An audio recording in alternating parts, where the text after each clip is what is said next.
Boa tarde! Estamos de volta com o Medical Talks Live, aqui do Expo Center Norte em São Paulo. Lembra que hoje cedo eu falei que ontem nós fizemos 10 horas de live. Hoje nós estamos indo já para a nossa 7ª hora no ar. E o painel, que é o nosso último painel do dia da quinta-feira, é um painel super especial. Porque pela primeira vez a pesquisa que nós vamos apresentar aqui será apresentada. Para isso, eu vou pedir para a Eliette, da Federação Brasileira de Administradores Hospitalares, ficar aqui no palco comigo. Ela vai ser minha moderadora. Cláudio, da Quorum, que fez a pesquisa, por favor, seja bem-vindo. Só queria passar alguns recadinhos antes. Para quem está assistindo presencial aqui com a gente, não se esqueçam, vocês têm umas plaquinhas aí na poltrona de vocês. Precisou de água, café, pipoca, o que vocês quiserem, frutinhas, é só ligar que as meninas, só levantar que as meninas trazem. Precisou ir ao banheiro, também levante para a gente sinalizar quem está indo no banheiro e evitar aglomeração. Para quem está no carro, sintonize na rádio 100.3 e precisou de ajuda, liga o pisca-alerta. E para quem está em casa ou no escritório, aproveitem. A gente vai estar moderando as perguntas no final e a gente espera que vocês curtam com a gente esse debate. Tenho 2 pessoas entrando online também, o Dr. Salim, da Federação Brasileira de Administradores Hospitalares, e a Carla Pinto, do Grupo Mídia. Meus convidados online, bem-vindos! Olá, Malu, tudo bem? Olá a todos. Muito obrigada pela oportunidade de estar aqui. Parabéns pela iniciativa. Estou ansiosa para ver aí essa pesquisa. Dr. Salim.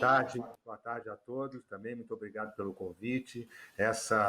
Esse híbrido aí que, né, nesse processo. Ontem estivemos aí fisicamente muito bem montado e outra vez. A Federação agradece também a participação e a oportunidade de estar junto com vocês aí. Uma boa tarde, um bom trabalho para todos nós. Para todos nós. Então vamos começar porque eu acho que está todo mundo ansioso, né? Eu sei que eu tô. Cláudio, o palco é seu. Muito obrigado, boa tarde a todos. Eu vou ficar em pé, eu realmente não consigo ficar sentado, para mim é um drama falar sentado, eu tenho que mexer a mão, eu estou meio italianado, então eu prefiro ficar em pé. Vou ficar às vezes de costas para vocês e de frente para lá. Para mim é uma grande novidade isso tudo, mas é sensacional, estou achando...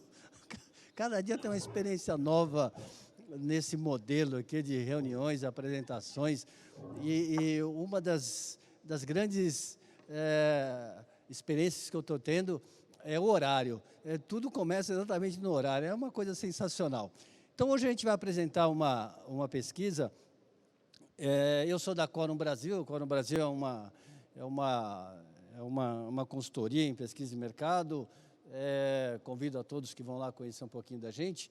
Essa pesquisa, ela saiu de uma... Me perguntaram, bom, mas de onde começou isso? De onde surgiu isso? Não é? E é interessante, a história é muito simples. Bom, tem um pano de fundo aqui bem interessante, e que é esse daqui. A gente tinha um cenário aqui em maio de uma contaminação bastante grande no Brasil, com cidades acima de 100 mil habitantes. Então estava bastante importante esse nível de contaminação, e aqui em São Paulo especificamente, de onde nós estamos falando, uma concentração também bastante forte, uma elevada proporção de moradores contaminados aqui em São Paulo.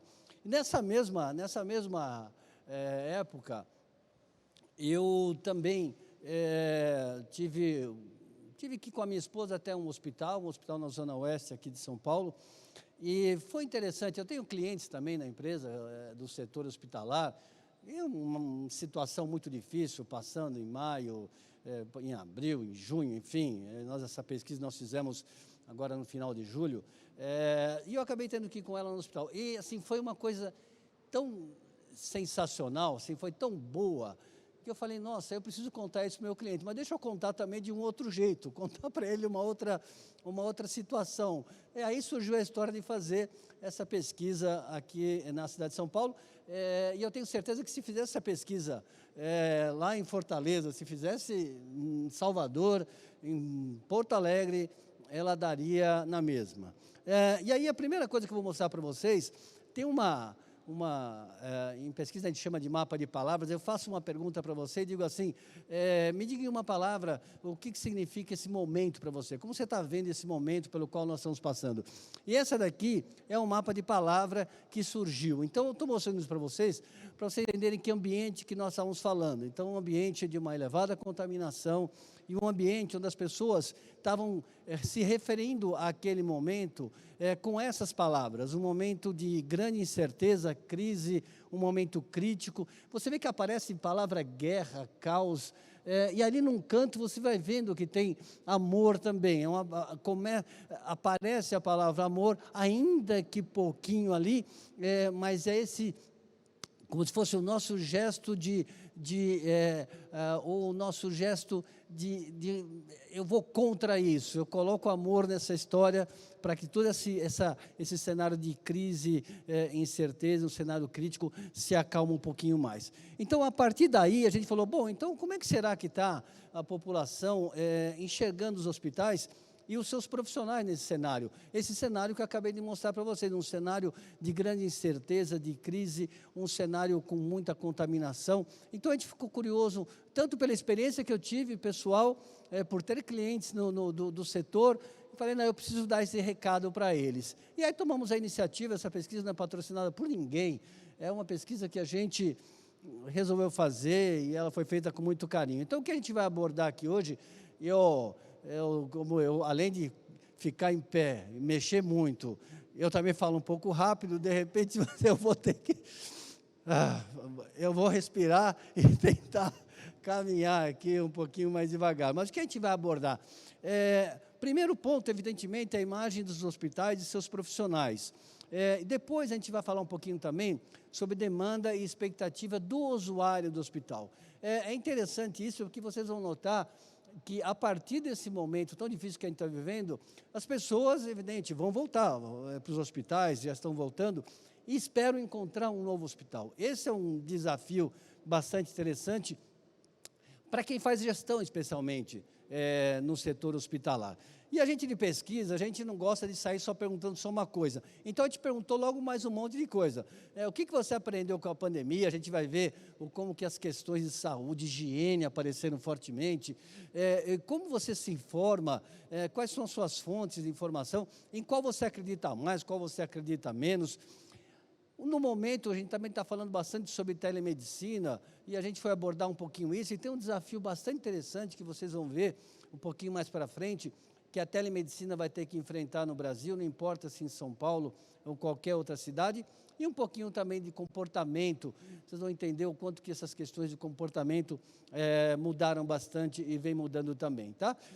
Apenas para dar um panorama para vocês, essa pesquisa ela foi realizada agora no final de julho, é bem fresquinha, comecinho de agosto, ela tem aí pouco tempo de vida. Nós fizemos aqui na capital, na Grande São Paulo, nós somos daqui, então para nós aqui era mais simples fazer essa pesquisa aqui, e tem aquela história que eu comentei lá no segundo slide, de uma elevada contaminação aqui em São Paulo. Em São Paulo a gente tem um mundo de hospitais também, tem um mundo de pessoas também, nós temos aqui milhões de pessoas aqui na nossa capital. Separamos isso também entre homens e mulheres, equilibramos nos dois gêneros, e aí para nós é interessante isso que eu preciso contar para vocês. A gente não se importava em saber a imagem de um hospital público, de um hospital privado, se atende bem no público, se não atende bem no privado. Não era essa a história. A gente queria saber a entidade hospital, o que as pessoas acham disso, desta entidade chamada hospital. Não importava para nós se você tinha ido num hospital público ou privado. Então, a gente pegou pessoas que tanto tinham ido no hospital público quanto privado nos últimos 12 meses. Tinha que ter tido essa experiência de ter ido até um hospital, senão não conseguiria responder à nossa pesquisa. Então, ela foi bastante criteriosa, certo? Até para quem gosta um pouco de números, é uma pesquisa que segue bastante alguns critérios, ela tem 95% de margem de confiança, tem uma margem de índice de confiança, perdão, tem uma margem de erro aí de 3,5%, 4%, alguma coisa assim. Ela tem números bastante consolidados, tá? Um outro cuidado que nós tivemos é esse aqui, nós pegamos pessoas de 3 faixas de idade, fomos dos 25 até 55 anos, no composto da população, essas 3 faixas de idade são bastante representativas, e aí tomamos um outro cuidado, de pegar um grupo de pessoas que esteve no hospital antes da pandemia e pessoas que estiveram no hospital durante a pandemia, até para ver se tinha grandes diferenças entre um público e outro, aqueles que estiveram antes, aqueles que foram durante a pandemia, como foi o meu caso. E o que a gente percebeu é que não há nenhuma diferença, as pessoas têm uma visão muito interessante sobre os hospitais, e não importa muito faixa de idade, não importa quando ela esteve. Inclusive, pela própria comunicação que vem sendo feita sobre os hospitais, essa imagem acabou sendo bastante próxima de ambas faixas de idade ou aquelas pessoas que estiveram nos hospitais antes ou durante a pandemia. E aí a gente vai começar falando sobre aquela parte que eu comentei com vocês sobre aprendizados, tá? E já eu vou entrar na parte aqui da imagem dos hospitais. E nós fizemos uma pergunta para essas pessoas. Nesses últimos meses aí, você diria que você aprendeu um pouco mais sobre esses assuntos? E colocamos alguns assuntos, e a pessoa respondia sim ou respondia não. E olha que interessante, né? 92% dizendo assim que aprendeu mais sobre os hábitos de higiene. É muito legal isso. E isso serviu para mim também. Eu me coloquei um pouco nisso, né? Um dia eu estava assistindo televisão e ouvindo um médico falar num jornal à noite, e um médico comentando. E ele falando que nós, brasileiros, tomávamos mais banho do que lavávamos a mão.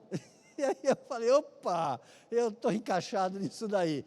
Aí eu comecei também a me preocupar. Eu aprendi, então, um pouco mais sobre hábitos de higiene. Eu tenho certeza que vocês que estão aí nos vendo, ou aqui pessoalmente, aqui também aprenderam um pouco mais sobre isso. Nós aprendemos muito mais sobre essas questões de manter ambientes limpos. Lá no nosso escritório estão todos em casa, desde o dia 13 de março. Dia 13 de março foi o último dia lá de convivência entre todos, né? Está todo mundo em casa. Eu vou para o escritório porque eu vou sozinho, só estou eu lá no escritório. A primeira coisa que eu faço, abro todas as janelas. Então a gente vai aprendendo essas coisas, são orientações que vão dando. Você imagina a minha netinha, né, que está aprendendo isso tudo também. Eu tenho uma netinha de 7 anos, 8 anos, ela está aprendendo também toda essa história, e ela vai levar isso para frente. Nós aprendemos mais sobre o que são os vírus, não é legal? Eu não tinha muita ideia, exceto vírus da gripe, a gente aprendeu um pouco mais sobre como eles agem, aprendeu um pouco mais sobre como que eles agem no nosso corpo. Você vê, é muito legal isso, porque isso vai resultando dessas questões em uma crise. Eu consigo tirar coisas muito positivas. Então, estou ensinando a população a partir desse momento de crise. E as pessoas estão aprendendo.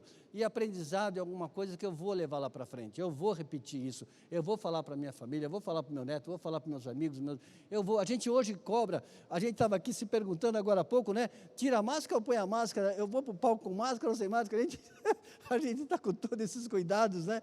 Nós estamos aprendendo, a gente anda pela rua, hoje a gente estranha alguém que não esteja usando máscara, tá? E vocês estão vendo esse número aqui, ó, 72% dizendo que pretende usar máscara. Vai ser um pouco difícil a gente chegar num restaurante daqui a alguns meses, né, voltando aí lá comer a nossa pizza, que o garçom venha sem máscara de servir. Provavelmente nós não vamos aceitar isso. Isso são comportamentos que vieram para ficar. E 72% das pessoas estão dizendo que vão continuar usando máscara. Tem uma informação, se vocês estão vendo aqui um QR Code ali, que vocês podem baixar essa pesquisa agora, nesse momento, baixa a pesquisa, já vai acompanhando no celular, fique à vontade. Mas tem um detalhe, tem uma informação que não está aqui hoje, mas ela está na pesquisa completa, que também é sobre o isolamento. O que acontece? 38% das pessoas falaram que pretendem continuar o isolamento. O isolamento a gente vê, basta andar na rua, que a gente vê que vai caindo. Vai caindo porque nós somos seres agregados, essa a nossa vida, viver junto, estar perto das pessoas. Então, esse relaxamento ele vai acontecer naturalmente, não vai ter outro jeito.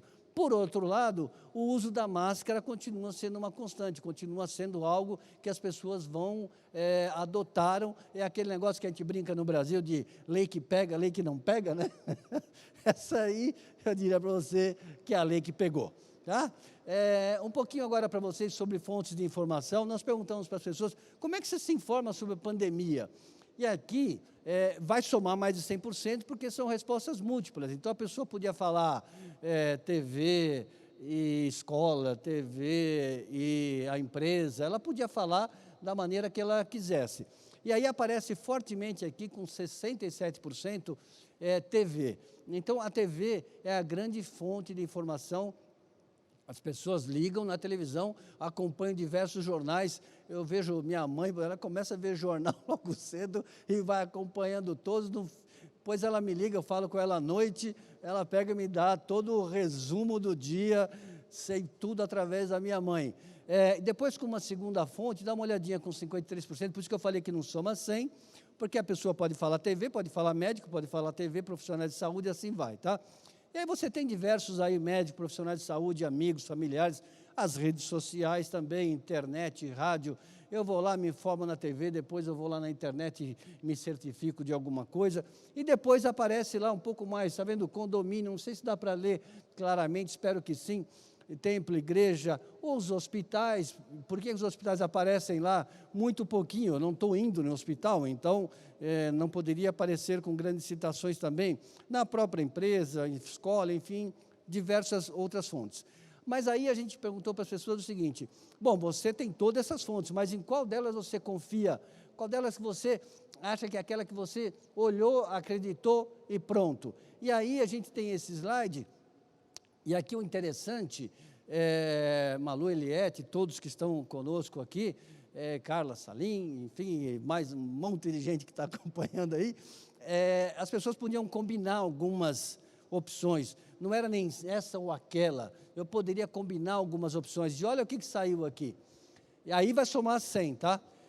TV, médicos e profissionais de saúde. Então, é muito legal, porque quando você assiste um jornal e coloca lá, o William Bonner está falando, e aí ele coloca um profissional da saúde para respaldar aquilo que ele está falando, ou qualquer outro jornal, ou o Jornal da Band, ou qualquer outro jornal, é a jogada certa, porque eu preciso que alguém respalde essa informação que um jornalista está passando, e não acreditar apenas naquele jornalista.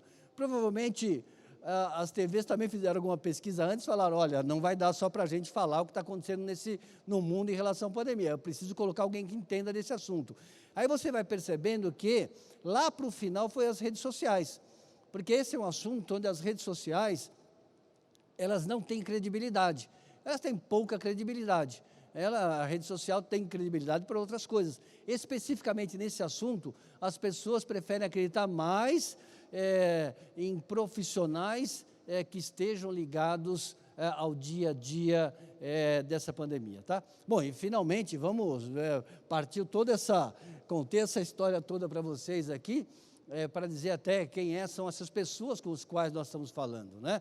E aí a gente vai falar um pouquinho mais sobre a percepção e imagem sobre esses hospitais. E aí, de novo, só lembrando para vocês, não importava se era hospital público, privado, a entidade hospital. Eu falo hospital que vem à sua cabeça. Então, era essa a pergunta. E aí a gente faz um mapa de palavra também. Quanto maior a palavra, mais vezes ela foi citada. E aí aparece uma combinação bastante interessante, que é essa combinação de confiança e de medo.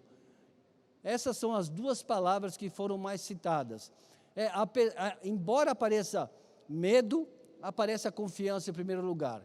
É um lugar que eu confio, mas que hoje eu tenho medo. Mas é um lugar que me cura, é um lugar onde eu vou procurar socorro, vou receber ajuda, mas eu ainda tenho medo de ir até lá.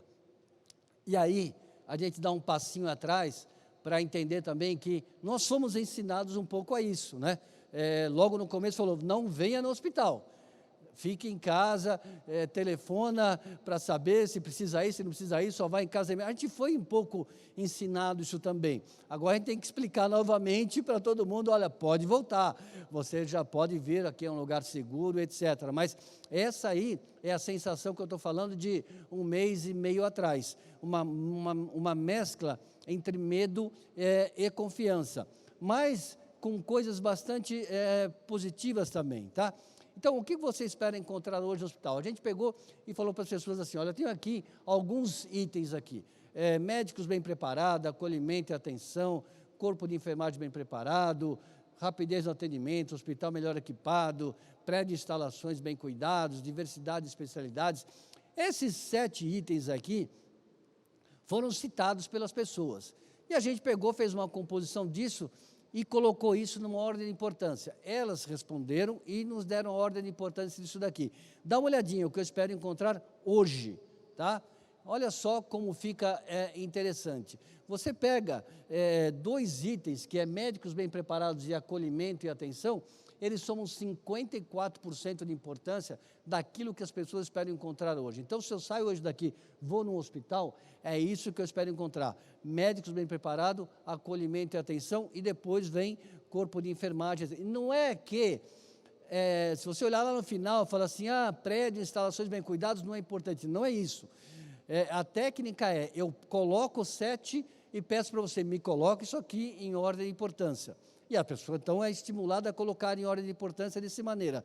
Então, olha só que situação. Eu saio hoje da minha casa, o que eu espero encontrar lá no hospital que eu estou indo? Eu espero encontrar acolhimento, eu espero encontrar atenção. E por que eu espero encontrar isso? Porque se a gente olhar aqui no mapa de palavra, apareceu fortemente a palavra medo, certo? Então, eu preciso estar num lugar que eu vou ser muito bem acolhido. E isso dá 54%. Em pesquisa, a gente costuma dizer o seguinte, que o consumidor, ele tem 3 grandes pirâmides. Na pirâmide de decisão, tem 3 grandes grupos de atributos. Aquilo que a gente chama de básico, imprescindível, aquilo que a gente chama de agregador de valor, aquilo que a gente chama de diferenciador.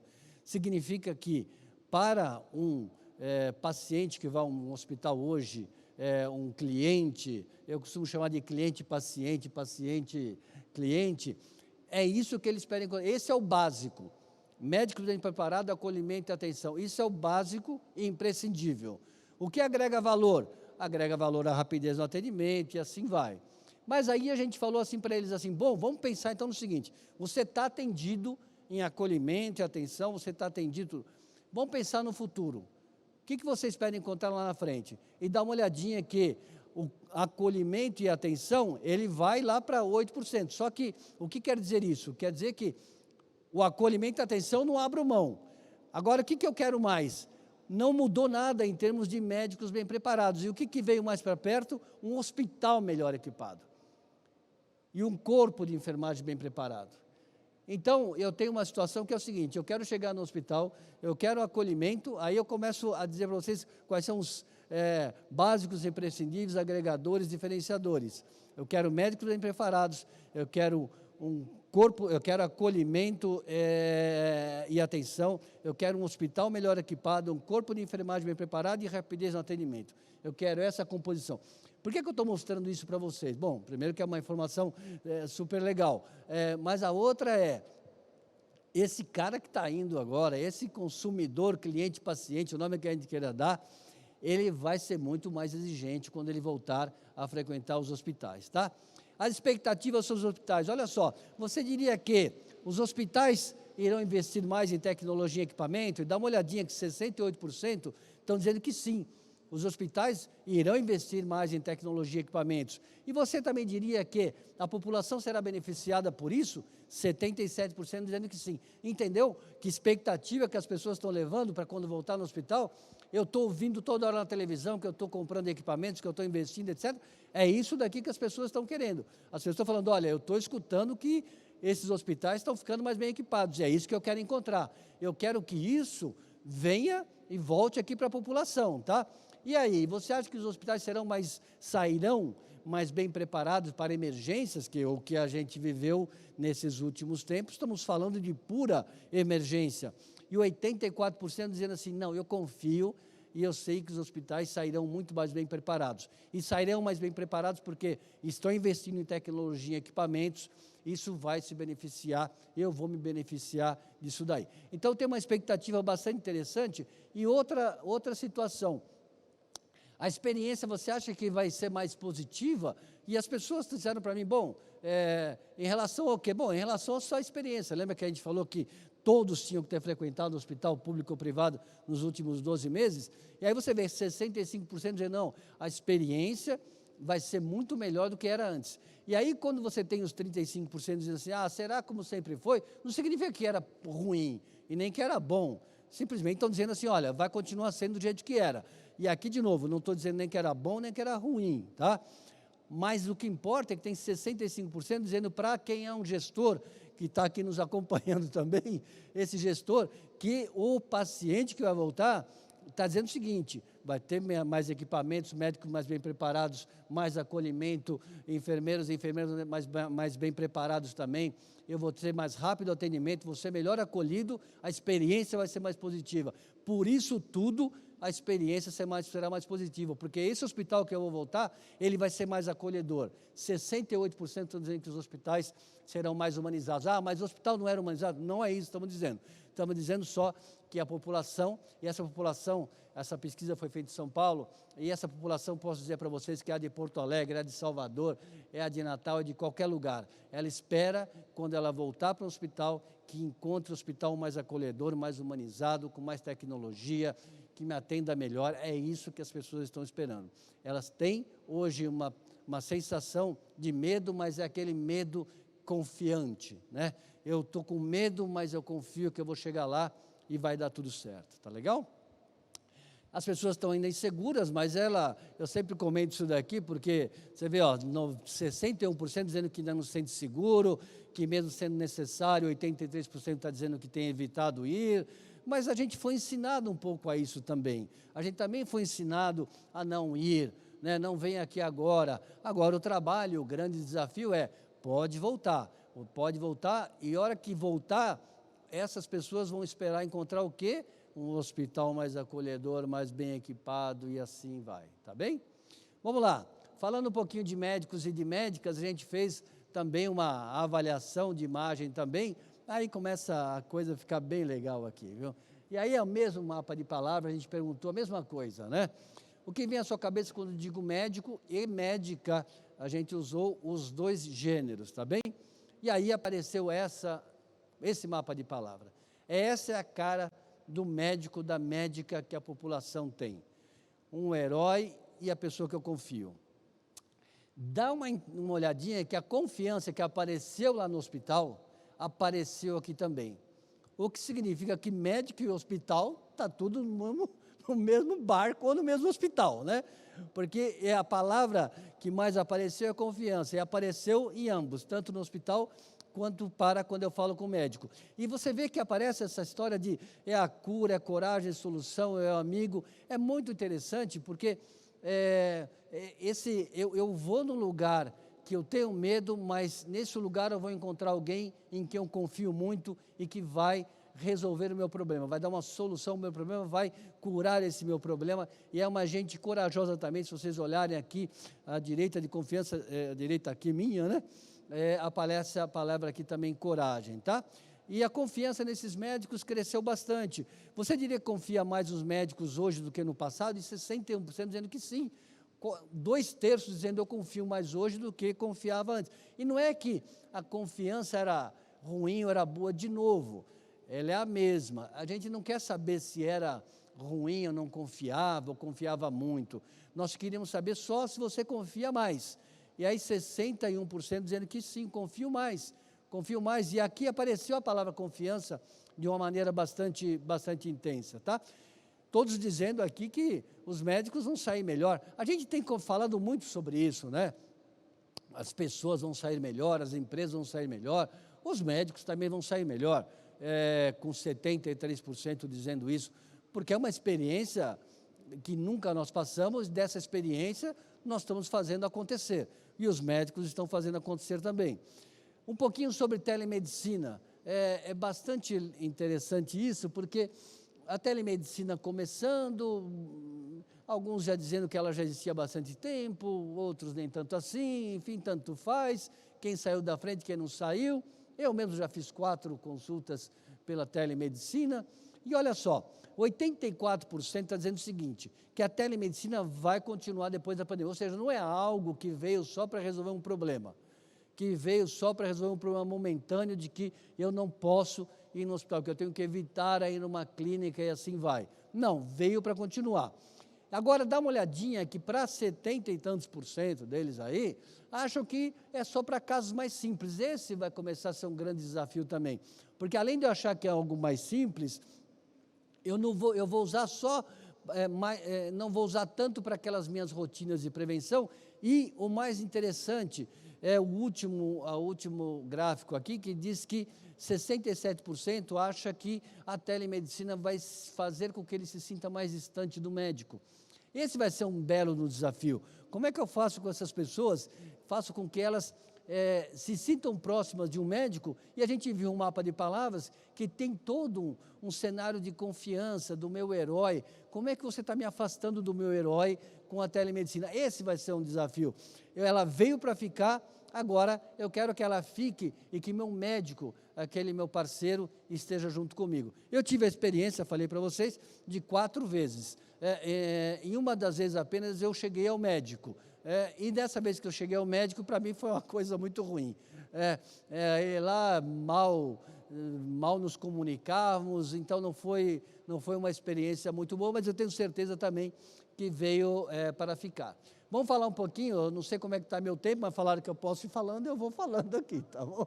Eu vou falar um pouquinho de enfermeiras e enfermeiros. E aí a mesma coisa nós fizemos um mapa de palavra. Olha que legal que aconteceu aqui. Quando eu falo enfermeiro, enfermeiro, qual é a primeira coisa que vem à sua cabeça? O meu nome é trabalho, não tem dúvida. Basta a gente ver nos jornais, a gente vê o que vem acontecendo, as entrevistas, e são 6 horas sem poder ir no banheiro, e 10 horas e a marca da máscara que fica na cabeça. É uma coisa bastante forte, essa palavra que apareceu, alguém que trabalha muito, alguém que me ajuda muito, e tem uma palavrinha ali perto da parte de cima do T de trabalho, dá uma olhadinha, que é o abraço, né? É legal, porque depois a gente conversando mais com as pessoas, isso traduzia também bastante para essas pessoas. Eu olho para o enfermeiro, uma enfermeira, eu sinto um abraço. Eu sinto que ali eu tenho alguém que vai me acolher. Eu sinto que ali tem alguém que eu posso confiar, tem alguém que está ali do meu lado, um amigo. Dá uma olhadinha que mais para cima aparece amigo, aparece abraço. Eu abraço quem é meu amigo. É assim que as pessoas estão percebendo enfermeiros e enfermeiras. Se vocês lembram lá de confiança, os números dos médicos é muito próximo desse aqui. Então, você confia mais nos enfermeiros e enfermeiras do que antes? 72% dizendo que confia mais. E eles sairão melhores profissionais, esse número era 73, se eu não me engano, no caso dos médicos, 72, esse número vai para 87 aqui, dizendo que, não, depois disso tudo, não tem dúvida, esse pessoal vai sair muito melhor do que entrou. E o que vai acontecer é que eu vou confiar mais ainda, quando eu voltar a estar com esses enfermeiros. Olha que interessante isso daqui também. A gente deu uma abordada, lógico, a gente não foi falar especificamente sobre um mapa de palavras de nutricionistas ou fisioterapeutas, não, a gente não foi fazer isso, poderíamos até ter feito, mas olha que número interessante, 77% dizendo que aprenderam mais sobre a importância dos nutricionistas dos hospitais. Eu realmente, eu achava que nutricionista era para levar comida ruim no quarto quando eu estava internado, né? Mas não, é uma coisa muito importante, muito mais importante do que eu imaginava. Questão dos fisioterapeutas numa UTI, 74% dizendo que aprendeu mais. Você vê que no bojo disso tudo vê a valorização de diversas profissões, não apenas de médicos, não apenas de enfermeiros e enfermeiras e médicas, do hospital de um modo geral, do profissional que atua nesse hospital, do nutricionista lá dentro, do fisioterapeuta está lá dentro. Olha só, dizendo assim, o pessoal da limpeza merece ser admirado, o pessoal do balcão faz o possível para atender bem a população. 88% diz assim, olha, mas está todo mundo no hospital tentando fazer o que tem de melhor. Então, é legal isso, porque, inclusive, eu vou voltar para o hospital com essa imagem, de que eu vou chegar lá, tenho certeza que o pessoal do balcão vai estar lá, querendo me receber, querendo me atender o melhor possível. E eu já tive essa experiência de ir num hospital, e é interessante que no caso da minha esposa tinha a opção de 2 hospitais, eu vou falar um pouquinho mais sobre isso quando chegarmos nas conclusões, vamos entrar agora nas conclusões, de quanto ela poderia decidir por um ou para o outro, por que ela decidiu por um outro, tá bem? Então, o que a gente pode concluir, queridos, queridas que estão aqui comigo acompanhando, a gente pode concluir disso tudo aqui. Talvez a maior conclusão seja essa aqui, né, de que teremos de fato hospitais melhores, médicos, médicas, enfermeiros, enfermeiras melhores. Eu não acho que o ser humano vai virar de ponta cabeça e virar bonzinho de 8 para amanhã, não é isso. O que eles estão dizendo aqui não é que eu vou ficar mais caridoso, que eu vou ficar mais... Não, estamos dizendo o seguinte, as pessoas de modo geral serão melhores. Essa situação de ser melhor, ela vai carregar para as diversas profissões, e no nosso caso aqui específico da nossa pesquisa, vai carregar para os hospitais. Por isso que as pessoas estão dizendo que vão encontrar um hospital melhor, porque eu terei médicos melhores, médicas melhores, enfermeiros, enfermeiras e assim por diante. É uma expectativa bastante legal que chegou junto com uma crise, concorda? Uma crise danada no sistema, e eu comecei a ver, mas esse pessoal é bom. O vírus não sabia quem encontrar essa gente tão guerreira como ele encontrou, tá? Médicos e enfermeiras provavelmente vivem esse auge aí da sua valorização. Nós não temos uma pesquisa para comparar, mas é inacreditável, as coisas tão positivas que surgiram. Não sei se tivéssemos uma pesquisa anterior, nos surpreenderíamos positivamente com essa valorização desses profissionais. E aí ficou interessante porque as pessoas acabavam falando disso que está escrito aqui no final, que são pessoas que aplicam aquilo que aprenderam, estudaram 7, 10 anos, mais isso, mais aquilo, e olha, é isso que eu aprendi, vamos fazer isso aqui acontecer. Esse é o momento de colocar em prática tudo que eu aprendi. E eles estão dizendo para nós o seguinte, essas pessoas estão aplicando aquilo que elas aprenderam, tá? Esse aqui é o tripé que eu diria assim, se eu fosse falar para um gestor de hospital, o que você tem que observar é esse tripé aqui, porque é isso que as pessoas esperam encontrar quando elas voltarem ao hospital. Confiança, e a confiança está baseada muito aonde? Nos profissionais que serão melhores. Acho que assim, a gente sempre pensa assim, eu quero levar os melhores para a minha empresa, eu quero a maior diversidade para a minha empresa. Os hospitais vão fazer a mesma coisa, eu quero os melhores para o meu hospital, porque é isso que as pessoas esperam encontrar. Muita tecnologia e a gente está tratando de gente. Se a gente é gente cuidando de gente, a gente tem que entender de gente, tem que saber que a gente está do outro lado e que eu tenho que ter o acolhimento, aquilo que eu daria na minha casa, aquilo que eu faria com a minha família, aquilo que eu faria com a minha mãe. Eu quero que os meus profissionais do meu hospital façam também com a população que vem para cá, tá? Um desafio que eu colocaria aqui dentro desse tripé, ele é voltado aqui para a questão da telemedicina. A telemedicina, eu vou abrir vocês têm acesso à pesquisa, não vou ficar lendo tudo o que está aqui, eu vou sumarizar isso para vocês aqui. Se eu tenho um tripé confiança, não tem problema, porque do outro lado tem enfermeiro, enfermeira, médico e médico, eu já disse que eu confio, está resolvido. Tecnologia está embutido no próprio negócio, certo? A telemedicina está embutido ali. O que falta, esse grande desafio, é a questão do acolhimento. Eu sentir que na telemedicina eu estou tendo o mesmo acolhimento. E não sei que não tem milagre, alguém fala assim, mas como que isso é possível? Não é uma discussão aqui de como isso é possível, é que é uma demanda das pessoas, as pessoas querem o acolhimento, porque elas estão falando da saúde delas e elas esperam isso, se é na telemedicina, se é pessoalmente, a demanda continua sendo a mesma, tá? Uma coisa interessante, no Brasil, se vocês pesquisarem aí, nós somos um dos países com a população mais jovem do mundo, se eu não estiver enganado, pesquisem, depois mandem aqui, dizendo que eu errei, que eu acertei, se eu não me engano é 43% a 45%, se eu não me engano é 43% de pessoas até 29 anos no Brasil. Nós somos uma das populações mais jovens do mundo, tá? A gente chama isso de bônus demográfico, mas alguns economistas dizem, inclusive, que esse bônus demográfico está acontecendo agora, é quando eu tenho mais pessoas que podem vir a trabalhar, etc., do que aquelas que já estão fora do mercado ou impossibilitadas de trabalhar, etc. Então, os economistas dizem que isso vai ter um equilíbrio agora, nesse ano, no próximo ano, sabe? Mas não importa muito isso, porque eu prefiro olhar do outro jeito, que aí tem muitos jovens chegando por aí. Então, a telemedicina tem isso muito a seu favor. Os jovens já estão muito habituados às questões da comunicação virtual, tecnologia e etc. Não vai ser muito problema.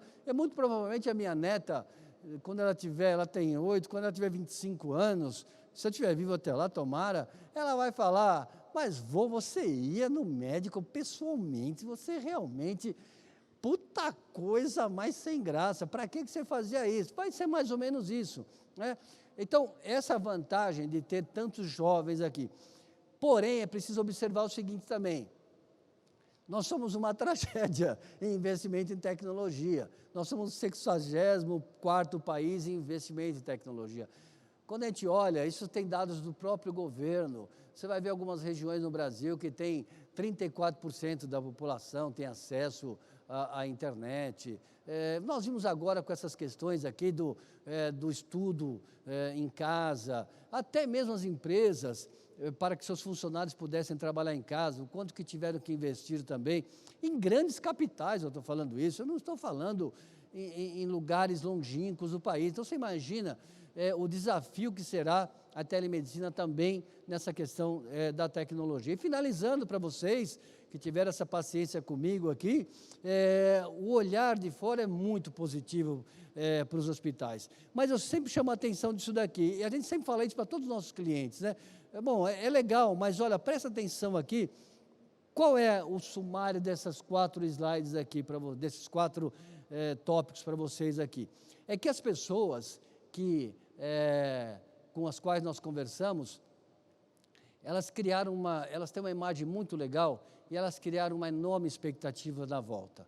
Elas vão voltar para os hospitais, mas na hora que elas voltarem, elas voltarão mais criteriosas, elas vão admitir menos erros, elas talvez sejam menos pacientes com os erros, porque elas falam, não, esses hospitais estão melhores equipados, eu vou ser beneficiado com isso, o acolhimento é importante, eu vou ser melhor acolhido, eu vou resolver mais rapidamente, porque eu vou ter médicos e enfermeiros mais bem preparados. Você entende? Nós vamos ter um consumidor, ou um paciente-cliente, um consumidor-paciente, tanto faz o nome que a gente queira dar, muito mais exigente, né? E quem entender mais dessas demandas e trabalhar mais para atender essas demandas desse novo consumidor que está vindo para aí, nesse novo não normal que nós temos aí, vai se dar muito melhor e vai levar vantagem competitiva. Eu estava comentando no começo, minha esposa tinha 2 opções do hospital, ela escolheu aquele em que ela pensou, falou assim, não, eu confio mais nesse, lá vou ser melhor acolhido, e decidiu por um deles, mas ela poderia decidir por outro. Então, quem entender mais dessas pessoas, quem entender mais de gente, vai se dar melhor daqui em diante. É isso que eu tinha para apresentar, muito obrigado, desculpa se eu me movimentei muito aqui, saí da câmera, virei de costa, mas eu espero que tenha conseguido passar para vocês um pouquinho do que a gente tinha aqui da nossa pesquisa. Eu sento agora? É assim que funciona? Pode sentar. Nossa, eu tenho tanta coisa para comentar que eu anotei aqui, meu Deus do céu. Mas Vou pegar uma água. Bebe um pouquinho de água. Primeiro eu queria te agradecer, Cláudio, eu achei muito interessante. Eu estava aqui com a Eliette fofocando, né, durante a apresentação, e vários temas que eu tenho para perguntar. Inclusive, a gente está tendo aqui também uma discussão no chat do YouTube, e a gente está acompanhando, mas eu acho que eu vou abrir a primeira pergunta para o Dr. Salim. O que você acha, Eliette? Sim, eu né? acho fantástico. Vamos aproveitar que eles estão ali, eu acho que eles estão mais ansiosos que a gente, porque a gente estava fofocando aqui.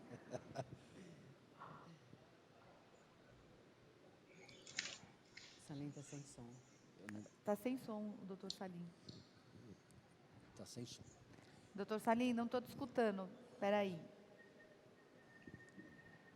Eu que bloqueei aqui, perdão. Perdão. Agora bem, né? Essas são as perguntas mais tradicionais que a gente faz, né? Estamos vendo, estamos escutando. Mas por uma questão de educação, da minha idade, então vou deixar a Carla fazer a pergunta e, eventualmente, dar uma prioridade para ela. Eu tenho uma série de questões aqui também, mas eu preferia seguir a sequência aí que a Carla possa propor. Por favor, Carla. Perfeito, muito obrigada, Salim. Mais uma vez, cumprimento a todos, Malu, Eliette, ao Cláudio. Eu acho muito oportuno essa pesquisa, ainda mais o debate sendo feito hoje. Hoje é o Dia Mundial da Segurança do Paciente, um dia instituído pela OMS. E a pesquisa, ela é muito importante, ela debate exatamente isso. Quando você pergunta para as pessoas, hospital, o que lembra você? E é uma das palavras que mais se destaca, é medo. Isso tem muito a ver com a segurança do paciente. E, ao mesmo tempo, os profissionais, o enfermeiro, o médico, confiança, amigo, também tem a ver com o processo da jornada da experiência do paciente. E ainda mais em tempos de Covid, onde nós falamos não saia de casa, mas esquecemos daquelas pessoas que tinham problemas cardíacos e tinham que fazer um acompanhamento. Ou as cirurgias eletivas que foram suspensas. E agora a gente está querendo voltar com essas pessoas porque o hospital é um local seguro, e por isso eu falei do Dia Mundial de Segurança e também do Hospital Visto de Fora. Cláudio, diante disso, né, de toda essa percepção que você colheu dos pacientes, e você, tanto questão de saúde pública quanto privada, essa questão da segurança, né, esse medo, você acredita que ele pode ser revertido? De que forma que nós podemos reverter esse medo dos nossos pacientes? E até que ponto, né? Eu acredito também, não sei se você concorda, e o Salim também, os profissionais têm um peso muito grande nisso, porque se ao mesmo tempo o paciente tem medo do hospital, ele sente amor pelo enfermeiro. Ele sente um companheirismo do médico. Então, são eles a ponte de segurança, por mais tecnologia que tenha a instituição. É, o acolhimento é feito pelas pessoas e não por robôs. Eu queria que você falasse um pouquinho sobre essa visão e também, por favor, o Salim. Começo eu aqui? Então vamos lá. Como quebrar isso, né?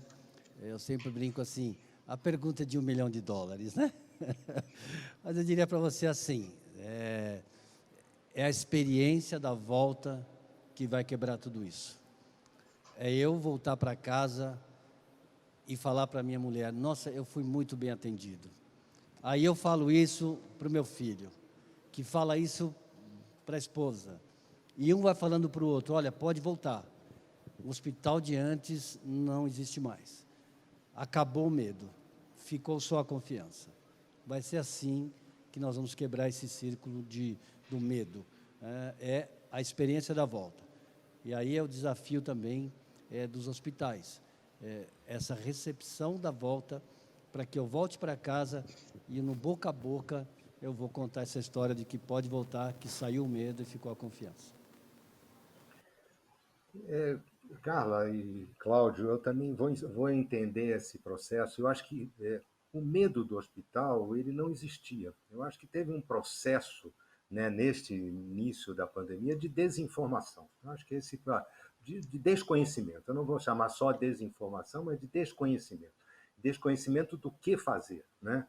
Você perceber aí as curvas, né, de as porcentagens de número de mortos versus número de casos, esses números caíram de uma forma proporcionalmente muito grande.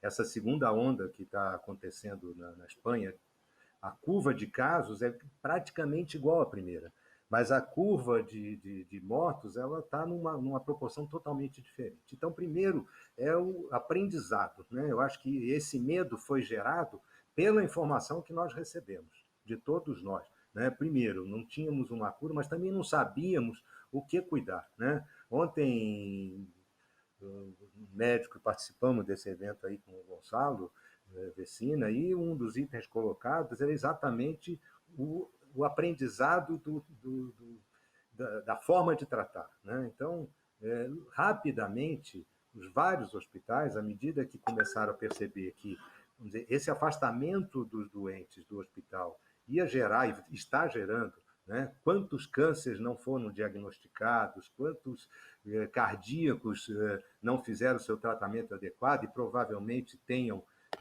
falecido, né? O número de casos de câncer é um número grande, mas não foram diagnosticados e agora seriam diagnosticados. Então, eu acho que esse medo foi gerado por essa desconfiança, ou desinformação, desinformação do processo como um todo. E muitos hospitais, rapidamente, né, começaram a criar fluxos diferentes, os que podiam. Né? E esse era um primeiro aspecto relevante. Eu acho que o segundo é o próprio aprendizado. Né? A gente escuta muito aí o índice de mortalidade em hospitais privados, vamos chamar assim, de primeira linha em São Paulo, foi muito menor do que nos hospitais públicos. Né? Por quê? Porque tinha gente mais treinada, mais preparada. Então, essa informação, de uma forma geral, também é relevante que ela foi chegando. E aí, uma série de profissionais foram deslocados, e aí a solidariedade, a participação da sociedade como um todo, deu esse processo. Então, eu diria o seguinte: o medo era tão grande que você tiveram coisas barbárias, mas tiveram algumas agressões em transporte público em pessoal que estava com roupa de hospital, vamos chamar assim. Então, vamos dizer, tudo isso foi criado por uma desinformação. Alguns hospitais obrigaram que os seus pacientes, ontem o Paulo Bastian falou sobre isso também, no Oswaldo Cruz, os seus funcionários iam para casa com roupa normal, deixavam a roupa, o jaleco, seja lá o que, no hospital, né? Mudava por conta, não por uma questão só da higiene, só da limpeza. Né? Então, tudo isso. Então, eu acho que vai sim, Cláudio, vai voltar, está voltando. Existe um receio ainda por conta das informações, o isolamento continua sendo importante enquanto nós não temos o processo, né? Mas até por conta da eventual demora da vacina, eu acho que nós vamos ter que sair para pegar também, porque eu acho que esse vai ser o melhor imunizante, é passar pelo processo. Com esse aprendizado de como tratar, e eu não vou falar, sou engenheiro, não vou falar de remédios aqui que eu não vou lembrar, né? Tem toda essa polêmica aí, mas ontem o Gonçalo, de novo, falou sobre uma série deles que aprendeu-se, né? Usar anti-inflamatório contra vírus, nunca se usou. Esse foi comprovado, foi colocado. Então, tudo isso colocado, e à medida que a gente consiga divulgar, quer dizer, a área médica consiga divulgar, esse medo vai desaparecendo e volta. O medo foi criado pela desinformação. É isso aí, Carlos, na minha visão. Só, se a Malu me permite, só uma observação, Malu? Ela falou. O Salim ele pontuou muito a questão da informação, que foi também um pilar da sua pesquisa, né, Cláudio? Você também pesquisou a respeito da credibilidade das informações, como que as pessoas estavam se informando e tudo mais. Até a televisão, se eu não me engano, apareceu em destaque na sua pesquisa, né? E eu só queria salientar que tudo isso realmente é importante, muito importante essa questão na sua pesquisa, na minha visão. Ao mesmo tempo, vendo o que o Salim falou, como é triste, né? Nós estava vendo até fevereiro, o Ministério da Saúde estava dizendo que tinha mais de 20 mil casos de fake news na saúde. E isso em fevereiro. Imagina depois que a Covid veio e estourou, o quanto de casos tristes não aconteceram em relação a fake news. Tanto é que o Salim falou que o Paulo Bastian do Oswaldo Cruz disse que a orientação dos funcionários é sair da empresa, do hospital, com a roupa normal. Isso é fruto de uma desinformação que eu acho que cada momento que temos para debater a saúde, independente do tema, temos que falar da importância de informações oficiais, da responsabilidade de repassar informações que a gente não sabe a base delas. E, enfim, eu acho que isso é uma coisa que a gente não pode deixar de falar. Malu, desculpa se eu te cortei. Está certíssima. Eu acho que é um ponto, a gente aqui estava conversando isso, sobre as redes sociais, as mensagens do WhatsApp, né, que chegam, e as pessoas acreditam muito nisso. Né, quando chega uma mensagem do WhatsApp, e aí isso acho que cada dia é mais histórico, e na saúde é muito mais grave, porque, então se eu fizer, E aí o mito começa desde o feijão, que tem a minhoquinha dentro, e que não é uma minhoquinha, e todo mundo para de comprar o feijão. E na área da saúde é muito mais sério, porque, imagina, você recebe um WhatsApp que o remédio X, se você tomar, você não pega corona. Acaba o remédio na farmácia. E as pessoas que precisam daquele remédio para tratar mesmo uma doença, como foi no caso do lúpus, ficam sem o remédio. Isso é uma coisa, eu fiquei impressionada quando apareceu esses dados. Eu nunca imaginei que TV seria o número 1, eu imaginei que seriam mídias sociais. A população é informada pelo modo mais fácil. O modo mais fácil é sempre a TV e é sempre dentro de casa, conversando. Conversamos uns com os outros e trocamos informações, né? O que apareceu de interessante, eu acho, é que as pessoas começaram a entender, e aí eu não quero minimizar as fake news, não é isso, mas as pessoas começaram a entender que quando eu junto informação com quem entende do assunto, para mim é muito bom. Eu olho uma fake news, que eu não sei se é fake ou se não é nada, ou se é news, eu não sei, as pessoas não têm esse critério, elas olham, acreditam naquilo, e repassam a informação. E eu não vou aqui fazer julgamento, se são pessoas do mal, são pessoas do bem, não é isso. A informação está aí, para ser veiculada. Eu recebi uma, e, bom, me parece interessante. Eu não estou aqui, a gente não está aqui colocando se é cloroquina ou tubaína, não importa isso, né? Isso não faz muito sentido. Porque esse já é um outro grupo de ativismo, é uma outra coisa. Eu estou dizendo daquela notícia que, por exemplo, minha mãe, aos 80 e tantos anos, recebeu, e olha, filho, que legal isso daqui, e passa para o filho. Aí o filho explica, mãe, não é bem assim, toma cuidado. Isso aconteceu na minha empresa, dentro da minha empresa, no grupo da empresa, de circular informação, que a pessoa que passou para nós estava absolutamente certa de que aquilo... Ela teve maldade com isso? Não, é a desinformação que o Salim comentou. A desinformação, ela é uma tragédia. Ela é uma tragédia. Então, a gente tem que checar constantemente as informações. Então, quando a pessoa coloca a rede social, na nossa pesquisa, como uma das últimas, onde eu me informo sobre a pandemia, é um ótimo sinal. É um ótimo sinal, entendeu? Aí alguém me perguntou também, quando você acha que as redes sociais vão ganhar credibilidade em relação a isso? Quando? Eu falei, nunca. Não vão, mesmo porque não é para isso. Não é para isso. Então, elas não vão ganhar credibilidade. E a pesquisa é muito clara, as pessoas estão colocando lá para trás. Então, isola os ativismos, isolamos os ativismos. O resto, eu digo para você assim, é desinformação mesmo. Aconteceu dentro da minha empresa, as pessoas passaram a informação que estava equivocado. Eu vou até fazer um comentário. Quando eu coloquei a desinformação, na realidade era o desconhecimento. Né? E aí até não era uma questão só da informação falsa, era o desconhecimento. Nós tínhamos as informações vindo de fonte segura, dos médicos, né, para tudo isso que nós já falamos. Então, esse é um aspecto importante. E aí vai entrar naquele outro assunto que nós vamos colocar, que você colocou na tua pesquisa claramente, que era a questão como é que vão estar esses profissionais depois, e como é que vão estar os hospitais depois. Tá certo? Então, acho que isso é importante. Uma das coisas relevantes disso aí é o que a gente sempre coloca, né? Vamos dizer, é o treinamento contínuo, a evolução contínua. E essa possibilidade de treinamento aconteceu de uma forma mais intensa agora, né? Profissionais que não sabiam, médicos que não sabiam entubar, né? A gente acompanhou isso ao longo dos hospitais, eles aprenderam, né? Alguns hospitais cederam profissionais para outros para fazer esse processo. Ele está mais treinado, ele está melhor, né? Tudo isso gera a necessidade de um maior volume. O volume gerou a necessidade.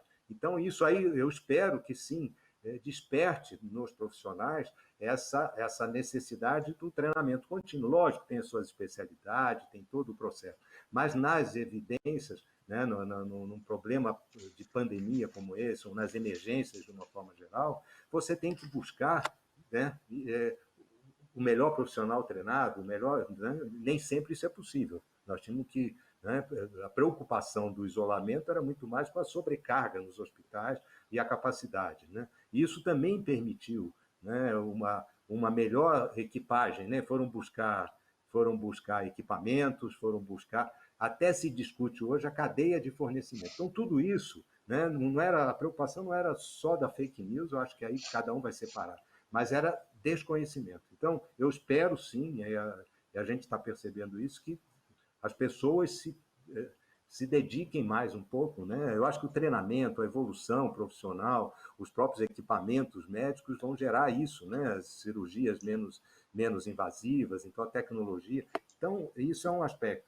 E, se você me permitir também, porque eu não quero me alongar aqui, mas se me permitir, na questão da telemedicina e aquele item que você colocou como uma preocupação, né? Vamos dizer, o não acolhimento, né? O não carinho próximo, isso aí. Nós mesmos descobrimos e não confiávamos tanto, a gente usa todas essas tecnologias dessa comunicação que nós estamos fazendo aqui, ela já existia. Nós já tínhamos usado aí uma série de hospitais que, não só nos seus cursos, né, usar, mas principalmente discutir diagnóstico e discutir paciente. A tecnologia já existe, a disponibilidade já existe, os hospitais, de uma forma geral, têm as suas redes de dados absolutamente colocadas, óbvio que não estou falando de todos, mas tem sim um volume muito grande. Eu acho que é a confiança, de novo, no processo da tecnologia. Talvez seja essa uma sugestão para os gestores, né? Dentro da tua pesquisa, focar esse ponto aí, porque as ferramentas já existem, elas já estão disponíveis, né? Já estão colocadas. E eu acho que todos nós estamos vivendo esse processo de uma forma melhor. Desculpa, eu mudei um pouquinho aqui, porque tinha muito a ver com essa questão aí da informação e do conhecimento. Carla, tá lá. Sobre esse comentário, nós somos latino-americanos, entende? Se eu tenho pessoas, eu trabalhei numa empresa alemã de 18 anos, né? Então, você imagina o seguinte, chega na casa do alemão, o americano não é muito diferente, aí você vai para o jantar, ele marca às 18 horas do jantar, 18 horas para o jantar, às 20 horas ele se despede de você. Então, algumas situações, elas serão muito mais comuns em alguns ambientes, em alguns países. O que a gente tem que sempre respeitar é o comportamento de cada país. Nós somos um país latino-americano, acolhedor, e isso é o desafio realmente. Como eu fazer com que a pessoa do outro lado se sinta acolhida quando eu estou fazendo uma telemedicina com ela. Essa vai ser um desafio, porque é uma característica. Para você ter uma ideia, só um exemplo, pesquisa de satisfação de cliente, é uma coisa boba. Os índices aqui no Brasil são de 8,4, a gente chama isso de um povo easy grader, a gente gosta da nota alta para tudo, a gente elogia tudo. Sabe, na Alemanha, se você ganhar um 7,5 de um cliente, você dá um beijo na boca dele, porque foi uma coisa sensacional. A Argentina, aqui do lado, a gente tem escritório, a gente tem clientes lá, é 7,8 para você dizer que um cliente está satisfeito. Você entendeu? É daqui do lado, é do lado. Então, isso tem que ser respeitado no momento de desenvolver e fazer com que a telemedicina ou qualquer outro atendimento virtual caminhe de uma maneira mais ampla. Eu acho que essa contribuição que está colocada aí, de novo, para o gestor hospitalar, ela é importante, porque é um ponto fraco que tem que ser trabalhado. O que eu estava insistindo é o seguinte: quem está lá no meio do Amazonas, no Pará, etc., que, vamos dizer, tem um médico que está atendendo ele lá, mas de qualquer forma ele precisa talvez de uma informação, de um especialista. À medida que os gestores coloquem essa informação, vai valorizar cada vez mais esse processo. Quer dizer, usando a telemedicina, não é só por uma questão de economia de custo, né, de velocidade, não é nada disso, mas é também importante. Nós precisamos, eu acho que uma das maiores brigas aí para os hospitais, né, é a redução de custo. E, ao longo da vida, né, nós temos inflação médica muito grande, né, por conta de mais equipamento, mais tecnologia, mais né? Mas também tem muito da ineficiência. Então, a ineficiência da comunicação,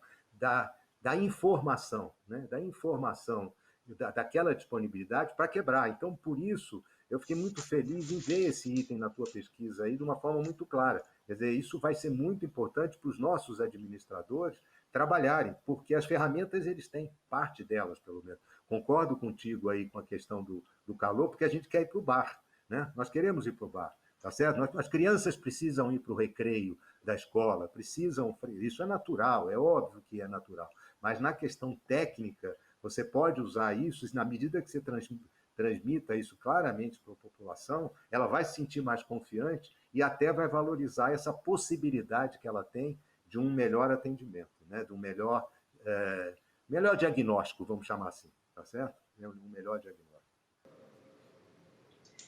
Com certeza a telemedicina ela veio para salvar vidas. Se pensar no tempo no Brasil, alguns lugares a gente fala em dias de barco ou horas de avião. E então a telemedicina, ela com certeza ela tem que ser uma realidade na minha visão. Concordo totalmente com o Salim e com o Cláudio. E é muito importante saber que ela já tem a confiança do paciente, de acordo com a sua pesquisa. Ou seja, é um avanço muito importante. Ela já tem a credibilidade do paciente. Então, por que não colocar isso efetivamente como realidade da saúde brasileira? Um dos pontos da sua pesquisa também, Cláudio, a gente falou de comportamento. E realmente, assim como você, eu aprendi a lavar a mão. Eu aprendi nós aprendemos coisas básicas, mas realmente foi muito pautado, ensinado e de grande valor nesse tempo. Mas ao mesmo tempo, Cláudio, a gente vê pessoas que se recusam a usar máscara, justamente nessa época que a gente está falando de tanta informação. Praias lotadas. Salim e Cláudio, esse novo normal, ele vai ser bom? As pessoas estão educadas e preparadas para esse novo normal? Ou esse novo normal, infelizmente, vai ficar no nosso plano das ideias? Eu acho que não tem reversão. Nós vamos usar máscara mesmo, né? Qual é a forma de que isso vai acontecer? Eu acho que é a própria, eu não diria que é a punição, né? Mas tem uma analogia que não é minha, mas já me falaram, é o cinto de segurança, né? Tá certo? Então, no momento que começou o uso do cinto de segurança, foi uma briga, foi, né? Aí multa, não sei mais o que, né? Eu usei a vida inteira por competição automobilística, já era uma coisa natural, mas o cinto de segurança hoje ninguém discute. Né? É colocado e acabou. Tem uma primeira parcela. Eu estou um pouco mais, vamos dizer, feliz com isso, cara. Eu tenho andado um pouco na rua, eu vejo muito pouca gente sem máscara, muito pouca gente sem máscara, circulando na cidade de uma forma geral. Né? A questão da praia aí é complicado, né? A questão do bar, eu acho que aí vou voltar ao que o Cláudio falou, é aquela questão do calor. Mas vai sim, vai sim. Já se falava na década de 80, a gente com os cursos no Proasa, dando aula no Proasa, e discutindo infecção por conta do ar-condicionado, preocupação. Então, já tínhamos estatísticas dos Estados Unidos, mais da Europa, de uma forma geral. Naquele momento, nós estamos falando de 40 anos atrás, 60% das infecções eram decorrentes de procedimentos. Procedimentos, ou seja, procedimento da enfermagem, procedimento do médico. 30% eram questões técnicas, um filtro não adequado, um fluxo no hospital, questão do edifício, vamos chamar assim. 10% eram pacientes que já vinham com infecção. Então, 60%. E o grande volume, isso motivou nas normas da vigilância sanitária, nas discussões que se tinham, de trazer os lavatórios para dentro dos quartos, ou pelo menos nos corredores, para quando o médico entra ou quando a enfermeira entra, voltar na tua lavagem de mão. E isso hoje é uma coisa superada no profissional da saúde. Não tem nenhuma discussão sobre isso. Tem nos hospitais mais equipados, mas na maioria deles você vai ter sempre uma disponibilidade, um lavatório, uma pia para você poder lavar a mão para ir no quarto normal. Não estou falando de UTI, de centro cirúrgico. Então, eu acho que essas coisas não voltam, vão ficar. A máscara vai ficar. Vai ficar, vai ficar. Posso comentar um pouquinho, Carla? É assim, sou de São Paulo, né? Moro aqui em São Paulo, na capital. A cidade tem uma dinâmica. Então, nós tínhamos no começo 58%, 60% de isolamento. Era uma luta do governador todo o tempo pedindo para o isolamento continuar, mas a cidade tem uma dinâmica, né? E as pessoas têm uma dinâmica também. E essa dinâmica não tem jeito, ela precisa ser entendida também como é assim, entende?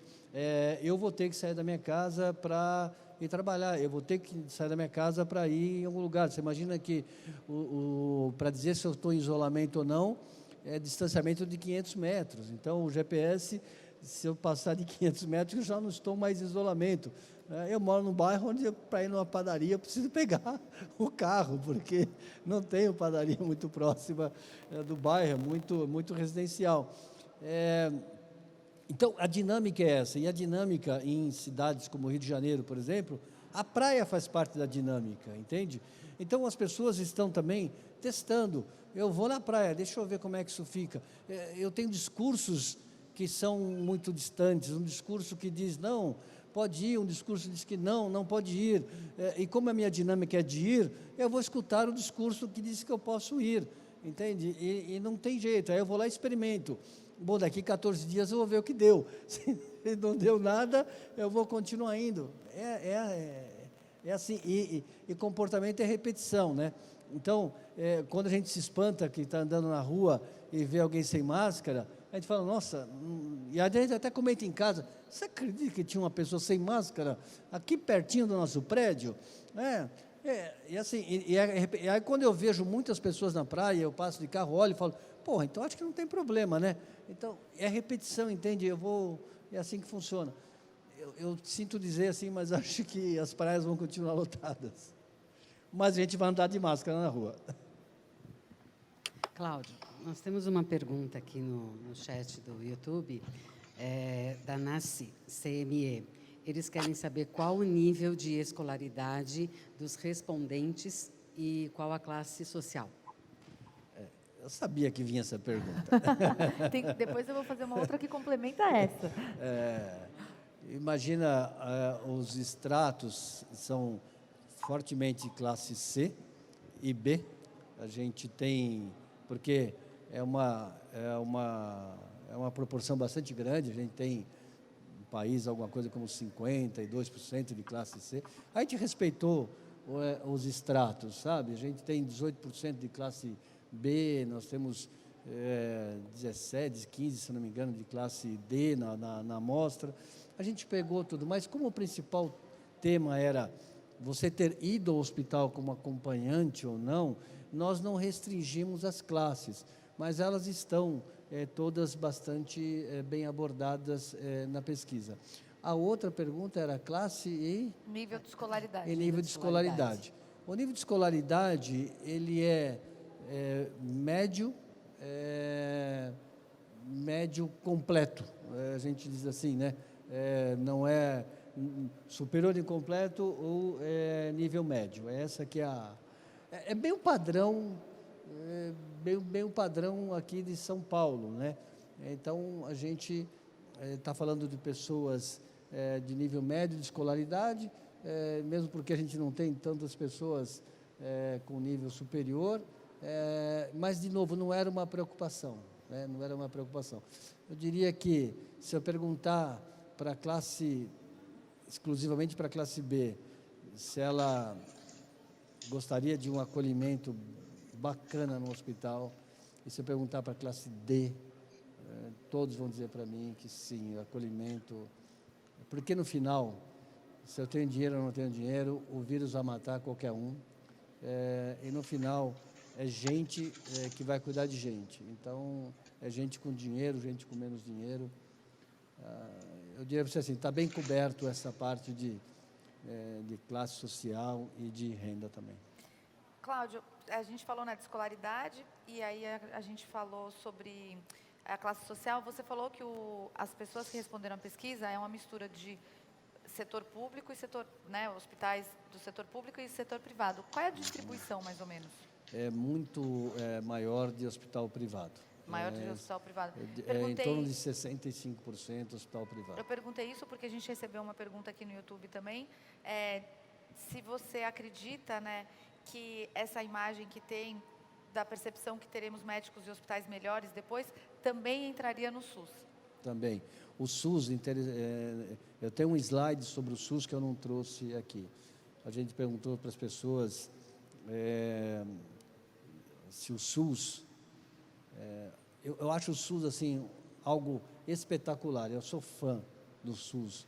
Eu acho que, assim, o que o SUS consegue fazer pelo país é uma coisa impressionante, né? E 52% das pessoas valorizando o SUS, falando bem do SUS, 52%. Eu imaginava que seria bastante diferente isso, mas 63% delas dizendo que o governo não vai valorizar o SUS o tanto quanto deveria valorizar no futuro. Nessa apresentação que eu fiz aqui, não tem todas essas informações, mas lá no site tem a pesquisa completa. Então, o que a gente espera é que esse número seja desmentido pelo governo, né? Você tem 63% das pessoas dizendo que o governo não vai valorizar o SUS. A gente espera realmente que com o novo ministro que está aí, que assumiu ontem, que realmente a gente tenha políticas de valorização do SUS, porque o SUS ele é percebido de uma maneira, do tipo assim, eles fazem mais do que podem, é alguma coisa muito próxima disso.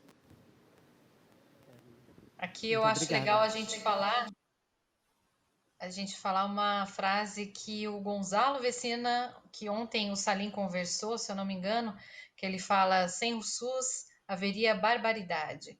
E eu concordo com ele. Nós temos que valorizar muito o SUS, na minha opinião, que com todos os problemas é o que é um orgulho do nosso país. Você concorda, Salim?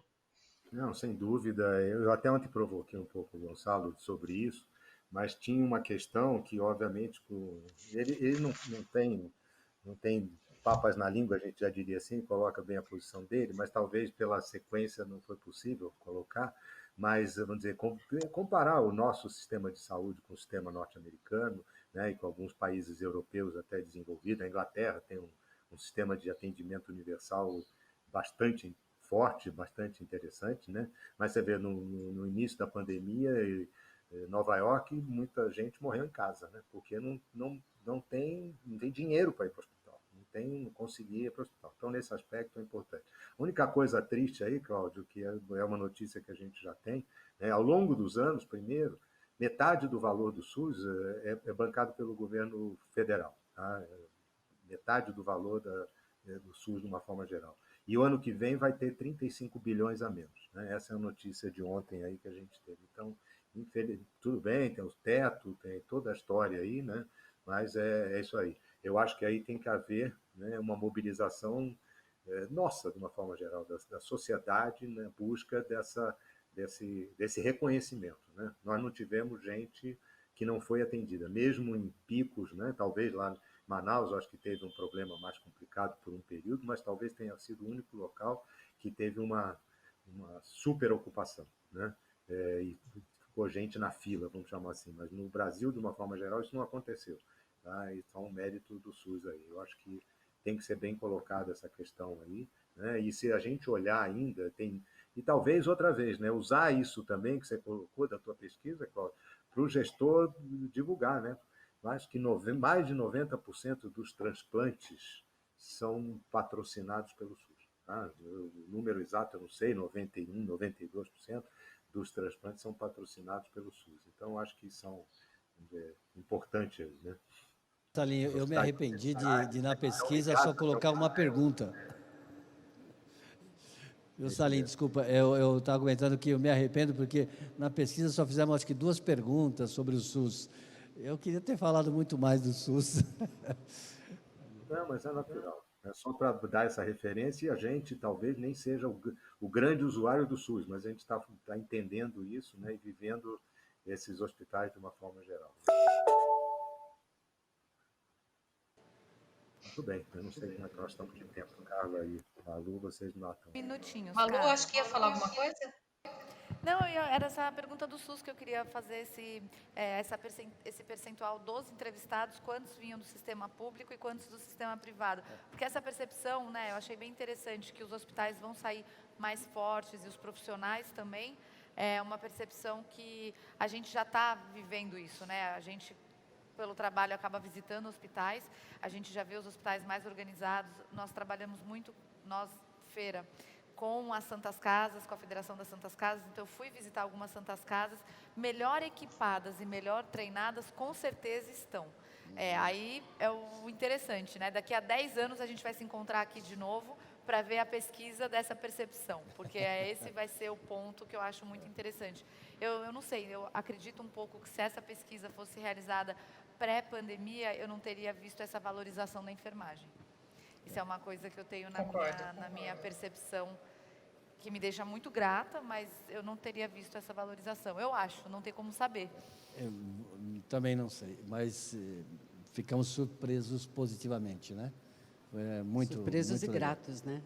Muito legal. Só complementando, foram 35% mais ou menos que veio do setor público, mas a percepção positiva sobre o SUS, ela vem fortemente das pessoas que não usam o SUS. É interessante isso. Essa valorização que foi de vamos ter que correr atrás desses 35 bilhões aí. Ter que mobilizar deputado e senador para ir atrás desses 35 bilhões aí. Eu acho que o nosso tempo daqui a pouco está se esgotando. Acho que seria interessante tocar no assunto que a Malu disse, sobre os enfermeiros, que mostrou na sua pesquisa. E eu pontuo aqui enfermeiros, o pessoal da limpeza. Nós conhecemos vários braços que estão na linha de frente mesmo, né? É claro que tem a valorização do médico, mas também, ainda bem, todo mal tem o seu lado bom, nós valorizamos esses profissionais. Eu queria que vocês, Salim e Cláudio, a gente, para fechar, talvez, depois a Malu oriente a gente, mas para a gente fechar esse nosso debate, como nós estamos falando de ferramentas de gestão, para os nossos gestores, como que eles devem olhar para esse corpo de colaboradores?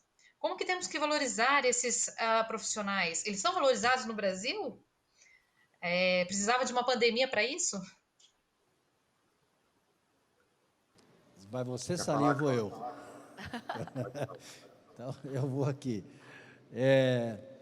Eu diria assim, eram profissionais reconhecidos, hoje são profissionais valorizados. Eu não tenho essa informação, infelizmente nós não temos um estudo anterior, mas a minha percepção como pesquisador, eram muito reconhecidos, mas não tinham esse valor que nós estamos vendo agora, entende? Quando você olha uma cama de UTI na televisão, você vê 6, 5 enfermeiros ao redor, é isso que vai para as pessoas. Então, eu diria assim, para o gestor não vai se preocupar com a valorização ou não, ele já é um profissional que está valorizado. Eu acho que o que vai caber realmente é como eu vou fazer para dar continuidade nisso. Como é que eu vou fazer para garantir essa percepção futura junto ao meu usuário? Entende? Eu estou falando das milhões de pessoas que vão voltar para os hospitais. Como o gestor vai fazer para garantir que essa percepção que as pessoas têm de fora, por isso que o projeto chama Hospital Visto de Fora, que a hora que elas estiverem lá dentro, isso continue. Aí vai ser treinamento, aí o Salim talvez possa falar melhor do que eu, mas o desafio como é que eu vou manter isso, né? Quando a gente fala para os clientes, olha, você tem 73% de clientes satisfeitos, que beleza, agora, meu companheiro, segurar esse índice é que não vai ser fácil. Então, é isso que vai ser um grande desafio para os gestores, segurar esse índice lá em cima dessa expectativa em relação aos profissionais, no caso que estamos falando de enfermeiros e enfermeiras. Eu acho que, eu concordo, Cláudio, com você, eu acho que o treinamento é uma coisa contínua, tem que ser desenvolvido, mas o que se colocou muito bem na pesquisa, e eu concordo totalmente pela pouca observação, vocês têm que lembrar que eu sou um reles engenheiro, não sou médico, mas a gente vive muito em hospitais olhando um outro caso, mas de qualquer forma acompanhando essa visão.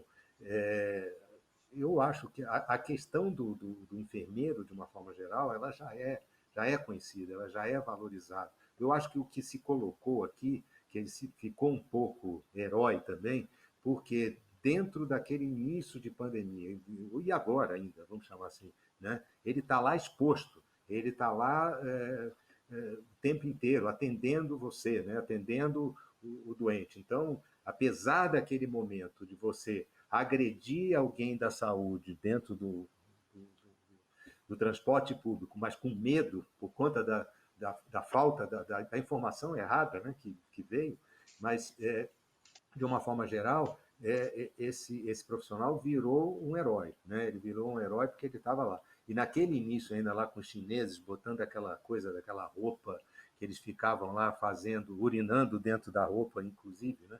Tá certo? Porque não tirava por conta da preocupação, o desconhecimento global. Então, sem dúvida, a enfermagem sempre foi valorizada, alguns hospitais se valorizam e muitas vezes os próprios médicos, às vezes, independente do hospital estar equipado e tal, a preocupação com o quadro de enfermagem principalmente nos hospitais de ponta, é uma relevância importante. Então, eu concordo contigo, Cláudio, eu acho que eles se tornaram heróis, vão ser observados, mas eu não veria nenhuma preocupação, não, porque esse pessoal tem o carinho, né, que era aquela preocupação do abraço, eles têm o carinho. Eu acho que isso foi muito bem captado pela pesquisa e isso aí já é percebido pela população. Né? Eles se tornaram heróis porque estavam enfrentando a pandemia pessoalmente, né, direto lá. Né? Eu acho que é isso aí. Malu? Gente, eu adorei que o último assunto que a gente levantou aqui foi enfermagem, porque amanhã a gente vai passar a tarde discutindo o tema de enfermagem aqui no evento. A gente vai estar recebendo um grupo fera para falar sobre os desafios que eles passaram, a valorização do profissional de enfermagem, as lutas que eles têm, né? A gente sabe que você tem uma ponta que é o hospital que, querendo ou não, tem que reduzir custo, quer gastar menos, tem que reduzir, ou melhor, manter o mesmo custo e aumentar a jornada, o profissional pedindo a diminuição dessa jornada. Então, a gente sabe que o desafio sempre é para o gestor e para o profissional essa combinação. Então, amanhã a gente vai estar aqui a tarde inteira, inclusive com a Renata Pietro, que eu já deixo aqui um saudoso abraço, amanhã ela vai estar aqui para falar sobre como o Corém também tem ajudado com isso. Eu vou aproveitar para agradecer vocês todos, para deixar o encontro marcado, hein? A gente vai se encontrar na terceira semana de setembro de 2030, com a pesquisa nova, Cláudio. Eu quero vir o ano que vem. Não, ano que vem com certeza, mas eu quero essa pesquisa comparativa. A gente pode combinar também de fazer ano a ano para a gente ir acompanhando isso. E realmente eu desejo sorte para o gestor hospitalar, porque é muito difícil manter esse padrão, você tem toda a razão. Queria agradecer a todos vocês, falar que nós estamos aqui amanhã de novo e depois maio do ano que vem na feira. O convite fica para a gente ter essa discussão. Talvez não vai ser uma pesquisa completa, mas talvez atualizações e a gente fazer um debate aqui ano que vem. Muito obrigado, viu, gente? Obrigado a vocês, foi um prazer. Mas olha, uma diversão estar aqui. Muito obrigado pela essa tarde divertida que vocês me proporcionaram. E o pessoal que entrar no site pode baixar a pesquisa na íntegra. Tem um monte de coisa. Vai lá e baixa tudo, fica à vontade. Entrei no site da Quorum Brasil. Carla, um beijo para você. Não Um vejo beijo, a hora Malu, de muito ver. obrigada. Muito obrigada pelo convite, obrigada FBAH, Eliette, um abraço carinhoso, Salim, Cláudio, muito obrigada e parabéns pela pesquisa, e a gente vai se ver logo, poxa vida, parabéns, Malu. Por favor, né? Já estou com saudade. Doutor Salim, obrigada por estar aqui com a gente mais uma vez. Ontem presencial, hoje digital. É bom que a gente se veja de todas as formas. É isso mesmo, é isso mesmo. Obrigado vocês pela oportunidade também, podemos discutir e honrado em poder participar aí com vocês. Parabéns, Cláudia, também pela pesquisa e eu acho que ela é de extremo valor, sem dúvida, para o gestor, né? Para que ele possa, eu quero insistir nisso, desculpe, mas eu quero insistir que várias ferramentas ele tem já para atender algumas decepções que a pesquisa percebeu. Né? Então, só isso aí que eu queria registrar e agradecer mais uma vez, em nome da federação também, a oportunidade da gente poder discutir essas questões e levar mais informação para o nosso público, que é o administrador hospitalar. Muito obrigado. Eu vou deixar também meu agradecimento aqui, Eliette. Nós montamos, né, Eliette, programação na terça, na quarta, hoje, com a ajuda da federação. A federação, assim, se reestruturando de uma forma muito bonita, com muito trabalho e com uma união muito grande da diretoria. Então, eu queria deixar meu agradecimento aqui, porque os diretores todos são muito participativos, são prestativos, mas quem organiza esse grupo é você, Eliette. Então, deixar meu apreço e meu agradecimento. Eu agradeço, em meu nome, em nome da federação, o apoio da Medical Fair Brasil tem sido fundamental para que essa reestruturação esteja acontecendo. Agradeço ao Cláudio, com toda certeza, por ter carinhosamente vindo aqui apresentar. Ao Grupo Mídia, Carla e Edmilson, e ao Salim, que está conduzindo o Conselho Nacional de Gestão em Saúde, com toda a maestria, trazendo pessoas realmente que estão dispostas a colaborar. Muito obrigada, Malu, e a toda a equipe da Medical Fair, né? Porque sem essa equipe, nada disso teria acontecido. Com certeza. Eu vou deixar um recado. Amanhã a gente começa às 9 da manhã no nosso canal do YouTube com os pitches das startups. Nós selecionamos 10 startups que nós achamos que tinham melhores soluções na área da saúde. Elas vão estar no palco aqui, 9 delas presenciais, porque uma delas é de Angola, então vai entrar no vídeo. Infelizmente, a pessoa não pôde viajar. E nos pitches, o vencedor, a gente anuncia. O vencedor, além de ir comigo para o ano que vem para a Feira Médica na Alemanha, que é a maior feira do mundo, fazer o pitch dele lá, nós vamos ter 5 investidores aqui de bancos de investimento fazendo avaliação. E no período da tarde, a partir das 14 horas, nós vamos ter 4 painéis, um por hora, sobre a enfermagem, as dificuldades e as soluções que as enfermeiras encontraram durante a pandemia. Queria deixar um grande agradecimento para quem acompanhou a gente o dia todo e dizer que amanhã estamos de volta. Boa noite.